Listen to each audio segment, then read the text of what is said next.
बिस्मिल्लाहिर्रहमानिर्रहीम। अस्सलामुअलैकुम। क़ायद आज़म के मुतल्लिक़ आपने एक मशहूर वाक़या आपकी किताबों में लिखा हुआ है, पढ़ा होगा।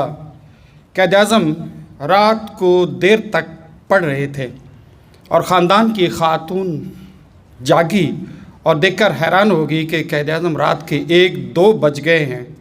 उस वक्त क़ायद आज़म नहीं थे बल्कि मोहम्मद अली जिन्ना थे कि 2 बज गए हैं और अभी तक पढ़ रहे हैं।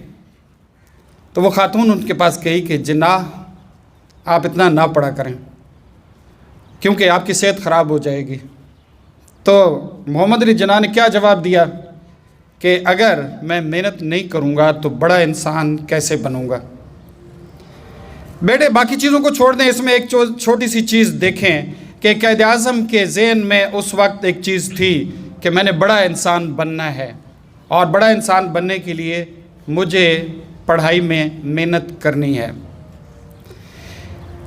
पहले भी मैं बताता हूँ कि जितने भी कामयाब इंसान हैं वो अपने रास्ता जिससे वो गुज़रे हैं वहाँ अपने निशानात छोड़ जाते हैं। और उसमें सबसे अहम चीज़ है कि इन तमाम लोगों के ज़हन में बचपन से ही, लड़कपन से ही किसी दौर में कोई चीज़ थी कि मैंने दुनिया में क्या करना है, मेरी मंजिल क्या है। मैं बार बार बेटे इस पे ज़ोर देता हूँ, आप सबको ये वक्त है और बड़ा आपके लिए मौजू वक्त है। जितनी देर होती जाती है उतनी मुश्किल होती जाती है। अगर आज से आप फैसला कर लें कि मैंने क्या करना है। आप ज़रा जुल्फ़कार अली भुट्टो को देखें। जुल्फ़कार अली भुट्टो जब स्कूल में पढ़ता था तो उस वक्त पूछते थे कि आपने क्या बनना है, तो कहता है वज़ीर आज़म बनना है। सीधा सामना कहता था कि मैंने वज़ीर आज़म बनना है और वज़ीर आज़म बन गया। ये जितने लोगों को देखें, जितने भी लोगों को देखें कि जिन्होंने कोई मंजिल अचीव की है, तो ये बचपन से, लड़कपन से कह देते थे कि मैंने ये करना है। और जो कहते हैं कि नहीं, जिनसे पूछिए कि आपने क्या करना है, कोई पता नहीं है, तो उन्होंने कुछ भी नहीं करना होता। ज़हानत के बावजूद कुछ नहीं करना होता। बड़े ज़हीन होते हैं लेकिन कुछ नहीं कर पाते। बड़े मालदार होते हैं, कुछ नहीं कर पाते। कर वही पाते हैं जिनको पता होता है कि उन्होंने क्या कर गुजरना है। वो जंगल में एक शख्स भटक रहा था ना, तो उससे आगे 2-3 रास्ते निकल रहे थे। तो किसी से पूछा कि भाई साहब मैं किस रास्ते पे जाऊं। तो उसने कहा कि आपने जाना कहाँ है। तो कहता है पता नहीं जाना कहाँ है, मुझे कोई रास्ता बता दें। तो उसने कहा कि जब आपको ये नहीं पता कि आपने कहाँ जाना है तो फिर जिस मर्जी है रास्ते पे चलते रहें। तो students, this is very important which I say to you again and again that this is you must determine. जितने लेट होंगे उतना मुश्किल हो जाएगा। आई वांट कि हम यहाँ क्लब्स बनाएं।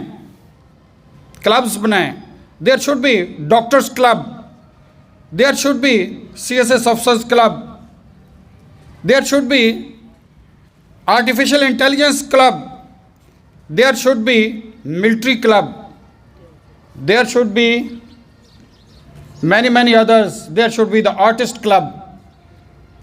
तो आप जो है, चाहे वो आप 10 में हैं, 9 में हैं, 8 में हैं, आप अपने आप को डिटर्मिन कर लें। कितने लोग हैं जो डॉक्टर्स बनना चाहते हैं? हाथ खड़ा करें। माशाल्लाह, एक ही है, 2 हैं, 3 इधर भी है, 3-4 हैं, इधर भी 2। ठीक है बेटे। कितने लोग हैं जो मिलिट्री में जाना चाहते हैं, मिलिट्री ऑफिसर्स बनना चाहते हैं? 5-6 हैं। कितने लोग हैं जो CSS अफसर बनना चाहते हैं? अच्छा, मुझे बाकी क्या बनना चाहते हैं? ज़रा यही से अंदाज़ा लगा, बाकी सारे वज़ीर आज़म बनना चाहते हैं। वो पहले वज़ीर आज़म के लिए लड़ने वाले थोड़े हैं जो 100 और शामिल हो जाएंगे। वो 2 तो काबू आते नहीं हैं, 2-3 जो वज़ीर आज़म के लिए लड़ रहे हैं, लड़ के मुल्क का सत्यानाश कर रहे हैं। कितने लोग हैं CSS अफसर? पता है, असिस्टेंट कमिश्नर या ASP से स्टार्ट है, पुलिस ऑफिसर, इसके अलावा भी बेताशा कोई नहीं है CSS अफसर बनने वाले? कुछ लोग आए हैं। अच्छा, देयर आर सेवरल, कौन जितने लोग हैं जो IT में जाना चाहते हैं, इंफॉर्मेशन टेक्नोलॉजी में जाना चाहते हैं? चंद लोग हैं यार, बाकी किधर जाने वाले हैं? कहते हैं हमें तो अब्बू ने कहा कि घर वापस आना है, कहीं और नहीं जाना। वो सुना था ना, एक टीचर ने बच्चों से पूछा कि कौन कौन है जन्नत में जाना चाहते हैं, तो सब ने हाथ खड़े कर दिए, एक ने हाथ खड़ा नहीं किया। तो बेटे तुम नहीं जाना चाहते? कहते हैं मुझे तो अम्मी ने कहा था कि सीधे घर वापस आना।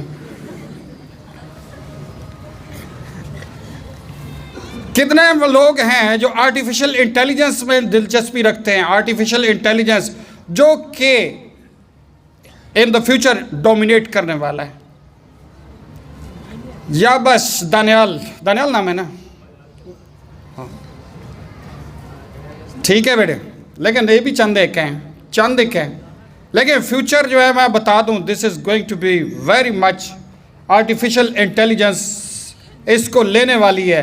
इस पे कल बात या तो करेंगे, आपको बताएंगे कि ये क्या हो रहा है, ये दुनिया क्या बनने वाली है, कोई नई दुनिया बनने वाली है आन करीब। हम तो पता नहीं देखेंगे कि नहीं, आप तो शायद इससे गुजरेंगे, एक्सपीरियंस करेंगे, बिल्कुल दुनिया तब्दील होने वाली है टोटली। शायद जो अभी हम जो कुछ देख रहे हैं इनमें से कोई चीज़ ना रहे, कोई और चीज़ें आ जाएं, समझ रहे हैं? तो IT में कितने हैं आजकल दुनिया के सबसे अमीर तरीन? अगर पहले 10 में से 10 ले लें ना अमीर तरीन, हाँ सभी इंग्लिश पास करेंगे तो तब होगा ना। सारे महसूस नहीं करना। आर्टिफिशियल इंटेलिजेंस जिसकी मैं बात कर रहा हूँ या IT की बात कर रहा हूँ, दुनिया के सबसे अमीर तरीन अगर 10 बंदे लें तो मैं ख्याल 10 के 10 जो है उनका ताल्लुक जो है IT से है। ऐसे ही है। अगर जुकरबर्ग को ले लें, और कौन है जो टॉप पे इस वक्त हैं?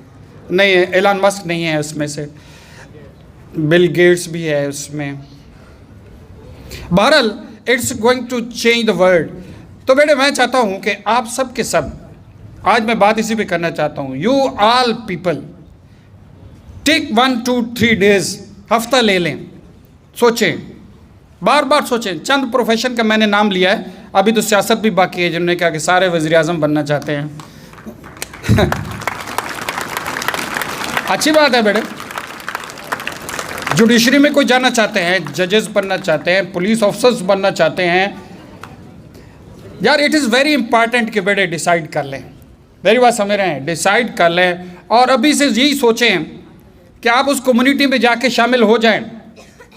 शामिल कैसे हो जाएंगे? उस कम्युनिटी में शामिल हो जाएं, उनको स्टडी करें, उनकी वीडियोस देखें। आप हमें कहेंगे, आपको सपोर्ट करेंगे, जब क्लब बन जाएंगे ना आपको सपोर्ट करेंगे कि आप जाके देखें कि how military officers behave, how they work, where they live, how they walk, how they talk, ताकि उनका स्टाइल बिल्कुल अडॉप्ट कर लें। यहाँ से चलते फिरते आप वही नज़र आने शुरू हो जाएं और फिर कोई देर नहीं लगेगी वहाँ पे पहुँचने में। तो डिसाइड इट बेटे, डिसाइड इट, ताकि हम वाकई जो डॉक्टर्स हैं उनको डॉक्टर्स कहें, जो कैप्टन बनना चाहते हैं we should call them captains, please come here gentleman captain. और जो है डॉक्टर दूसरे क्या है जो भी बनना चाहते हैं उनको अपने क्लब के नाम से याद रखें, लेकिन किसी न किसी क्लब में शिरकत ज़रूर करें। किसी न किसी क्लब में ऐसा ना हो कि आप किनारे पे बैठे रहें और देखें कि ये लोग क्या कर रहे हैं। जो किनारे पे बैठे रहते हैं, वो एक बंदा बैठा था ना दरिया के किनारे, तो किसी ने पूछा कि आप काफ़ी अरसे से यहाँ बैठे हुए हैं, क्यों? उसने कहा कि मैंने दरिया अबूर करना है, लेकिन इंतज़ार कर रहा हूँ कि दरिया किस दिन रुकेगा ताकि मैं इसके अंदर से गुज़र जाऊँ। तो उसने कहा कि दरिया तो सदियों से ये चल रहा है, दजला बह रहा है, ये तो नहीं रुकेगा, वक्त नहीं रुकेगा बेटे। वक्त जो है ना एक दरिया की तरह, मौजें की तरह गुज़रता जाएगा। आपने देखना है कि आप में इसमें कितना डाइव करके अपने लिए और दूसरों के लिए क्या कुछ कर सकते हैं। शुक्रिया बेटे।